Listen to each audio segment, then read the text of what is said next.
Beach நேயர்களுக்கு வணக்கம். இந்த எலெக்ஷன்ல திமுக ஜெயிச்சிருச்சுங்க. விஜயகாந்த் அவர்களை குடிகாரன்னு ஒரு பட்டம் வச்சு சரக்க வச்சு ஜெயிச்சானுங்களா? இந்த தடவை விஜயை வந்து இல்லீகல் அஃபேரை வச்சு திருசா வச்சு ஜெயிக்க போறானுங்க. இப்ப நேத்திலிருந்தே இதுக்கு மேல விஜயநாக்கு எப்படி முட்டு கொடுக்கறது, இதுக்கு மேல விஜயநாக்கு எப்படி முட்டு கொடுக்கறது, யாருடா நீ, இதுக்கு முன்னாடி என்னடா முட்டு கொடுத்துரு உள்ள போய் பார்த்தா அவன் எதுவுமே பண்ணல, எல்லாம் கண்டென்ட் போயிட்டேங்க. இப்போ வந்து ஈரானுக்கும் அமெரிக்காவுக்கும் போர் வந்ததுன்னா இவனுங்க ஈரான் அதிபர் மாதிரியே பண்ணுவானுங்க. இப்போ இந்தியா பாகிஸ்தானை தாக்குச்சுல, இப்போ இவனுங்க ஏதோ ராணுவ படையில் இருக்கிற மாதிரி வீடியோ போடுவானுங்கல்ல, அந்த மாதிரி கண்டென்ட்டை வச்சு போடக்கூடிய கண்டென்ட் போயிட்டாங்களா நேற்றுலேருந்து. இதுக்கு மேலே எப்படி விஜயநாக்கு சப்போர்ட் பண்ணுறது, இதுக்கு மேலே முட்டு கொடுக்க முடியாது அப்படின்ட்டு. இந்த ஆடுகம் படத்தில் சொல்லுவார் பார்த்தியா, அவனுக்கும் எனக்கும் எந்த சம்மந்தமும் இல்லை அப்படின்ற மாதிரி அந்த கண்டென்ட் கிரியேட்டருக்கும் தாவேகாவுக்கும் எந்த சம்மந்தமும் கிடையாது. அவன் எந்த இடத்துலையும் தாவேகாவுக்கு முட்டும் கொடுக்கல. இப்போ நாங்கள் வந்து பீச் சேனல் கேஸ் எடுத்துருக்குறோம், விஜய்க்கு முட்டு கொடுத்துருக்குறோம், கேஸ் எடுத்துருக்குறோம். அப்புறம் Sarath bro voice of Sarath case எடுத்துருக்காரு, நெட்ஃபிளிக்ஸ் ஃபினிக்ஸ் அவர்கள் கேஸ் எடுத்துருக்காரு, தாவிக்காவுக்கு சப்போர்ட் பண்ணி கேஸ் எடுத்துருக்காரு. இப்போ நாங்களாம் யாருன்னா ஃபீல் பண்ணுவோம், நாங்கள் எதுவுமே ஃபீல் பண்ணல. ஏன்னா நாங்கள் பேசுகிற விஜயோட அரசியல், அவரோட குடும்பத்தில் என்ன நடக்குது, அவர் யாரோட எங்கே போறாரு, எங்கே வராரு, என்ன ட்ரெஸ் போட்டிருக்காருன்னு எங்களுக்கு தேவையே இல்லை. அந்த விஷயம் எங்களுக்கு தேவையே இல்லை. இவங்க என்ன பண்ணாங்கன்னா ஸ்டார்டிங்ல விஜய் அவர்கள் வீட்டை விட்டு வெளியே வர மாட்டாரு சொல்லிட்டு இருந்தாங்க. இப்போ அவர் வெளியே வந்துட்டாரு, இவனுங்க விஜய் வீட்டுக்குள்ள போயிட்டானுங்க. வீட்டுல என்ன நடக்குது, என்ன டேபிள் எங்க இருக்குது, சிலிண்டர் கரெக்டா ஒர்க் ஆகுதா, ஆமா இவனுங்க பார்க்க ஆரம்பிச்சுட்டானுங்க. இப்போ நீ வீட்டுக்குள்ள போறதுக்கு தான் இப்ப வீட்டு விட்டு வெளியே வர மாட்டான்ற. விஜய் வீட்டுக்குள்ள போய் அரசியல் பண்றதுக்கான தேவை எங்க இருந்து வருது? இந்த வீடியோல ஒரு 20 இப்போ இவனுங்க சொல்றானுங்களா, நாங்க இப்போ இதுக்கு மேல விஜய் நாங்க எப்படி முட்டு கொடுக்குறது தெரியல, இதுக்கு மேல எப்படி முட்டு கொடுக்குறது தெரியலன்னு சொல்றானுங்களே. அப்படி இவனுங்க என்னத்த முட்டு கொடுத்துறானுங்க?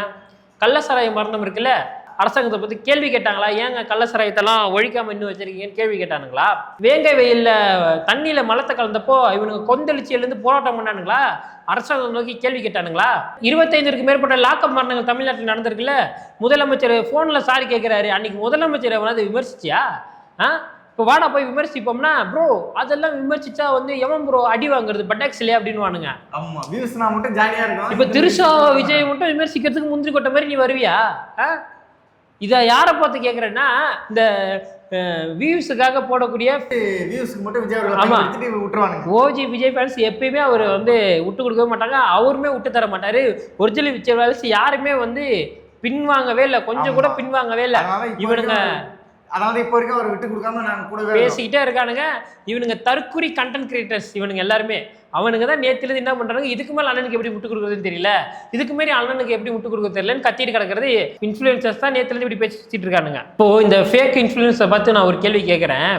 இப்போ வந்து நீ விஜய் அவர்களை பார்த்து கேள்வி கேட்குறல, ஆனால் நீங்கள் பண்ணுறது தப்புண்ணே, திருசாவோட கல்யாணத்துக்கு வருது தப்புன்னு அண்ணி இருக்கும்போது அப்படின்னு நீ கேள்வி கேட்குறல, நியாயமானவன்டா, நீ தப்பை தட்டி கேட்டடா, சூப்பர்ரா, வாடா இப்போ வா, நீ விஜய் அவர்களை தட்டி கேட்டல, விஜய் அவர்கள் பண்ண தப்புக்கு நியாயம் பேசிட்டல, வா இப்போ உட்காரு. இப்போ திமுக ஆட்சியை பார்த்து நம்ம கேள்வி கேட்கணும். என்ன கேள்வி கேட்கணும்? நம்ம வந்து எதுக்கு கொடுத்த வாக்குறுதி நிறைவேற்றல? கேஸ் சிலிண்டர் பெட்ரோல் விலையை குறைப்பேன்னு சொன்னீங்களே, குறைச்சிங்களா? எய்ம்ஸ் மருத்துவமனை கட்டுறேன்னு சொன்னீங்களே, கட்டினீங்களா? நீட் ரத்து செய்வோன்னு சொன்னீங்களா, ரத்து செஞ்சீங்களா? அப்படின்னு சொல்லிட்டு மது கடைகளின் எண்ணிக்கையை குறைப்பேன்னு சொன்னீங்க, குறைச்சிங்களா? அப்படின்னு சொல்லிட்டு அரசாங்கத்தை நோக்கி கேள்வி கேட்கணும். வா, விஜயை நோக்கி கேள்வி கேட்டல, வரமாட்டானுங்க. ஆமா, அதை கேட்கறதுக்காக துப்பு இருக்கா உனக்கு? அதை கேட்கறதுக்கு திராணி இருக்குதா? விஜய் பேசுறதுக்கு மட்டும் உனக்கு வாய் இருக்குதுல்ல? தைரியமான ஆளா இருந்தா, உண்மையான இன்ஃப்ளூயன்சர் இருந்தா வாடா, கேளுடா, கேட்டு கேஸ் எடு, மக்களுக்காக பேசி வா. இல்ல அதை பத்தி பேசினாலே போதும், வாய் எதுக்குமே தர மாட்டானுங்க. இப்போ மக்களுக்காக ஒருத்தர் பேசுறாருன்னா அவர் என்னென்ன பேசுற, நீ வியூஸுக்காக? இப்போ இவனுங்களுக்கு மேல ஒரு படி போய் 200 ஊப்பிக்கல். நாங்க வந்து சங்கீதா அக்காவுக்கு நியாயம் வாங்கி தராம விட மாட்டோம். ஆமா, அதாவது நீ தூய்மை பணியாளர்கள் போராடினாங்களே, தூய்மை பணியாளருக்கு நீ வந்து நியாயம் வாங்கி கொடுத்துட்டியா? இடைநிலை ஆசிரியர்களுக்கு நீ நியாயம் வாங்கி கொடுத்துட்டியா? 200 ஊப்பியை பார்த்து தான் கேட்கிறேன். அங்கன்வாடி ஊழியர்கள் போராடினாங்களே, அவங்களுக்கு நியாயம் வாங்கி கொடுத்துட்டியா? மாற்றுத்திறனாளிகள் மனசு இறங்கி வந்து மாற்றுத்திறனாளிகள் போராடினாங்களே, அவங்களுக்காவது நீ நியாயம் வாங்கி கொடுத்துட்டியா? செவிலியர்கள் போராடினாங்களே, அதுக்கு நியாயம் வாங்கி கொடுத்துட்டியா? இதுக்கெல்லாம் நியாயம் வாங்கி கொடுக்கல. இவர் சங்கீதா அக்காவுக்கு தான் நியாயம் வாங்கி கொடுப்பாராம். 200 ஊப்பிகள் கடந்து கொதிக்கிறானுங்க, கொந்தளிக்கிறானுங்க. இன்னைக்கு 4 நெறி அந்த ஊருல புழுந்து கண்ணில் படுறவன் எல்லாரும் வெட்டியிருக்கானுங்க. காரணம் போதையும் சாதியும். கண்ணில் படுறவெல்லாம் வெட்டியிருக்கிறானுங்க. 6 பேர்கிட்ட வெட்டு, அதில் 2 பேர் சம்பவ இடத்துல இறந்துட்டாங்க. அன்னைக்கு இந்த 200 ஊப்பிகள்லாம் எங்கே போயிருந்தானுங்க தெரியுமா? பொந்துக்குள்ளே போய் பதுங்கி இருந்தானுங்கன்னு நினைக்கிறேன். அன்னைக்கு ஒருத்தவனையும் காணும். இன்னைக்கு ஏதோ அவனுங்க வீட்டு சொத்து அழிஞ்ச மாதிரி கத்திட்டு இருக்கானுங்களே. 2 வயசு குழந்தைய திமுக நிர்வாகி பாலியல் வன்கொடுமை கொடுத்து அந்த குழந்தை செத்தே போச்சுடா. இந்த நாய்களா, கொஞ்சம் மனசாட்சியும் கொஞ்சம் இருக்காடா? ஒரு டைவர்ஸ் கேஸுக்கு இவ்வளோ கொந்தளிக்கிறீங்களே, அந்த பிஞ்சு குழந்தைக்காக அந்த குழந்தை என்ன வேதனை பட்டிருக்கும், எந்த வழி பட்டிருக்குன்ட்டு கொஞ்சமாச்சும் உங்களுக்கு சூடு சொல்றேன் தான் இன்னைக்கு நீ பேசியிருப்பியா? கேட்குறேன், லவுட் ஸ்பீக்கரை பார்த்து கேட்குறேன். இதுக்கு மட்டும் வந்து வாயை திறக்கிறல, அந்த திமுக நிர்வாகி செஞ்ச தவறுக்கு நீ வாயை திறந்தியா? ரோஷன் பிரதேசத்தை பார்த்து கேட்குறேன், நீ வாயை திறந்தி. வைஷ்ணவி எங்கே போய் ஒழிஞ்சிருந்தது? திவ்யா சத்யராஜ் எங்கே போய் ஒழிஞ்சிருந்தது? சிவாஜி கிருஷ்ணமூர்த்தி எங்கே போயிருந்தாங்க? எவ்வளோ ஜேர்னலிஸ்ட் இருக்காங்க, செந்தில் உட்பட பல ஜேர்னலிஸ்ட் இருக்காங்க திமுகவில். யாராவது பேசுனீங்களா? அந்த திமுக நிர்வாகி பண்ண தப்பு அப்படின்னு யாருன்னா பேசுனீங்களா? இங்கே சாதி வெறி தலைவிரிச்சு ஆடுது இந்த ஆட்சியில்.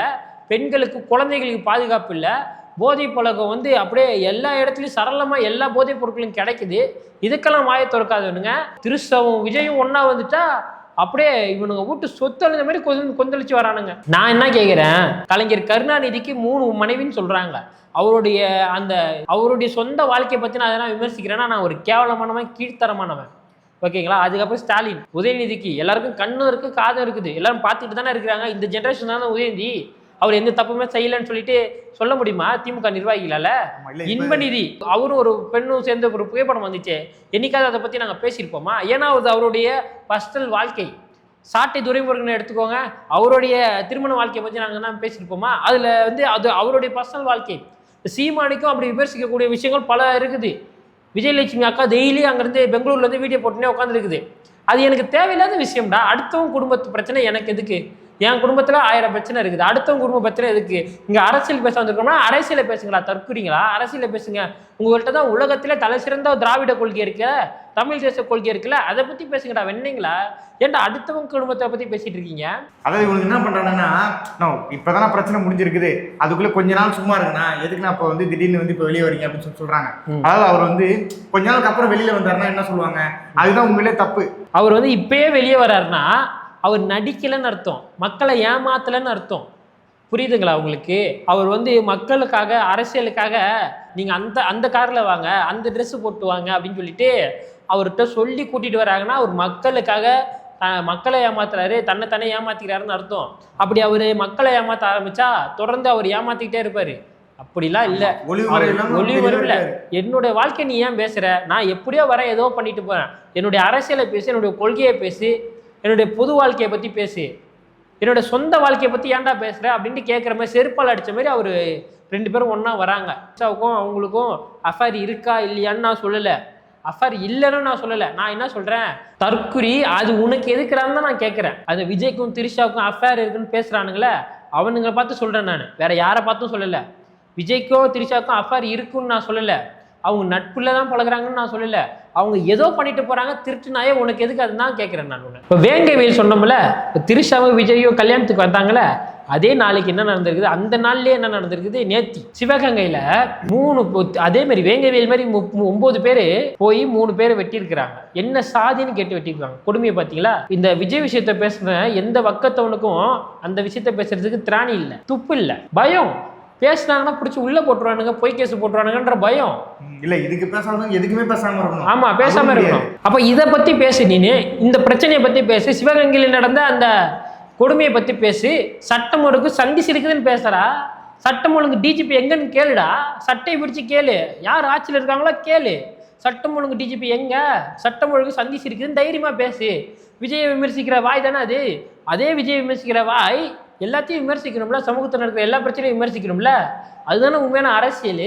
இவங்க சொல்றானுங்க விஜய் பசங்களாம் ரொம்ப கஷ்டப்படுறாங்க. இவங்க 2 பேரும் வந்து விஜய் திரிஷா அவர் வந்து வெளியே போறதை பார்த்துட்டு அவங்க மனைவி இவங்க பசங்களாம் வந்து ரொம்ப கஷ்டப்படுறாங்க இந்த மாதிரி வெளியே சுத்துறதுனால.